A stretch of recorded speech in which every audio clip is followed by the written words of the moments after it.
All right, everybody, thanks for tuning in. It's Clint with CNC-Motorsports. Posted something here just a little while ago here on a 3-3 blower motor that we have. Just doing some boost comparisons.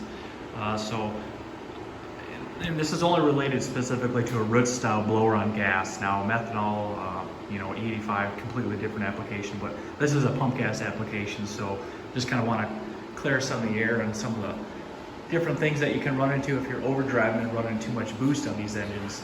Rule of thumb is, everybody says, years and years ago, run 8.5 to 1 compression. Not so much the case anymore with technology, camshaft design, cylinder head development, things like that. You can get away with 9.5, 10 to 1 even in some situations without any issues, especially when you're running a root style blower. The biggest key to making power on a root style blower on a pump gas application is spinning the blower slower. If you spin it too fast, they create a lot of heat. Rule of thumb is, a lot of blowers will make about 15 degrees of heat for every pound of boost on top of what your air charge is that you're already bringing in. So that's gets pretty hot in no time, and pretty soon your blower is just doing nothing. You're just spinning it and it's doing nothing.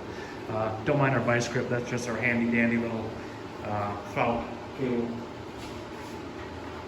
hold down. So just to kind of give you an idea, we did 2 tests first. We drove the blower 11% over. Basically all we did is we flip-flopped the pulleys around. We had a 34 and a 38 pulley. So the first test we ran at 11% over, and the blower actually was making 12 pounds of boost. And I'll kind of show you here. So at 12 pounds of boost, let's just kind of zoom in there a little bit. 12 pounds of boost, we're only making 606 horsepower. Basically, this blower was doing absolutely nothing overdriven. I mean, look at those numbers. That sucks. You can make that on a pump gas, NA motor without a blower on top of it. So it's just to kind of give you some insight to that. That's really pretty crappy. All right, so then what we did is we slowed it down. We actually flopped the pulleys the other direction, and we slowed it down. So basically it would come down to 11% underdrive.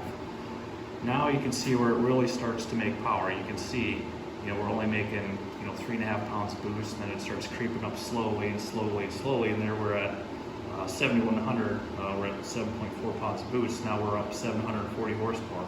So by slowing the blower down, we're actually changing the charge inside, and we're actually picking up 140 horsepower with less boost.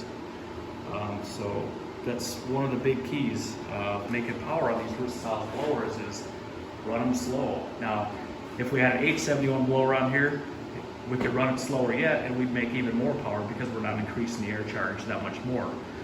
Now, if we had methanol, if we were running alcohol, it would blow the numbers off the chart. I mean, we'd pick up probably 200 horsepower just by converting it to methanol, because the methanol is going to decrease the air charge. It's going to cool the temperature. So just to kind of give you some insight, food for thought, whenever you call and you want a rotating assembly or a short block or any type of an engine, we always recommend our guys 9.5. The more experienced guys will do 10 to 1. But rule of thumb is, we're about 9.5 to 1 anymore. And just to kind of give you an insight, for timing, we're running the boost timing master, so we're actually pulling ignition timing out. This will probably be a question that somebody will probably ask. The 11% under, we were actually pulling out 2 degrees of ignition timing is what we were pulling out for every pound of boost, starting at 3 degrees, or 3 pounds of boost. Then we started it at pulling out 2 degrees.